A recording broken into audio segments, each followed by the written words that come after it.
മാം, ഓ ഞാൻ കുറേ goal set ചെയ്യും, എന്നിട്ട് സക്സസ്ഫുള്ളി അതിനുവേണ്ടി വർക്ക് ചെയ്യാനും തുടങ്ങും.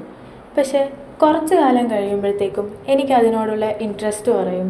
ഞാൻ അതിനുവേണ്ടി വർക്ക് ചെയ്യുന്നത് കുറഞ്ഞു വരും. പിന്നെ കുറച്ച് കഴിഞ്ഞാൽ അതങ്ങ് ഡ്രോപ്പ് ചെയ്യും, അത് കംപ്ലീറ്റ് ചെയ്യുന്നില്ല. അതെന്താ അങ്ങനെ? ബേസിക്കലി ഇപ്പൊ താൻ ഫേസ് ചെയ്യുന്നത് ഒരു പ്രോക്രാസ്റ്റിനേഷൻ ഇഷ്യൂ ആണ്.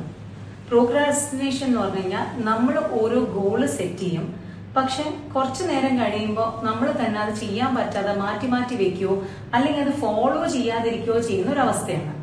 ഇതിനൊരു ഹാക്ക് ഉണ്ട്. എന്താണെന്നറിയോ? അതായത് നമ്മൾ എപ്പോഴും ലോങ് ടേം ഗോൾ സെറ്റ് ചെയ്യുന്നതിനെക്കാട്ടിലും അത് സ്റ്റേജസ് ആയിട്ട് ഡിവൈഡ് ചെയ്യുക.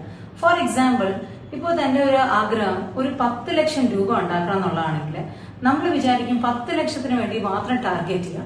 അപ്പൊ നമ്മൾ 50,000, 1 ലക്ഷം, 2 ലക്ഷം ഒക്കെ ആവുമ്പോൾ നമ്മൾ അതിനെ മൈൻഡ് ചെയ്യാതിരിക്കും. അതിന് പകരം 10 ലക്ഷമാണ് നമ്മുടെ ഗോൾ എങ്കിലും നമ്മൾ അതിന് ചെറിയ ചെറിയ സെഗ്മെന്റ്സ് ആയിട്ട് ഡിവൈഡ് ചെയ്യുക. അതായത് ഓരോ 1 ലക്ഷം കഴിയുമ്പോഴും നമ്മൾ ആ ഒരു അച്ചീവ്മെന്റ് നമ്മളത് സെലിബ്രേറ്റ് ചെയ്യണം ബൈ ഗിഫ്റ്റിംഗ് സംതിങ് ടു ആർസെൽഫ്. അപ്പൊ നമ്മൾ തന്നെ പറയണം, ഓക്കെ, ഞാൻ 1 ലക്ഷം കംപ്ലീറ്റ് ചെയ്ത് കഴിഞ്ഞാൽ ഞാനൊരു സിനിമയ്ക്ക് പോകും, അല്ലെങ്കിൽ 1 ലക്ഷം രണ്ടാമത്തെ ലക്ഷം കഴിയുമ്പോൾ ഞാനൊരു ട്രിപ്പ് പോകും.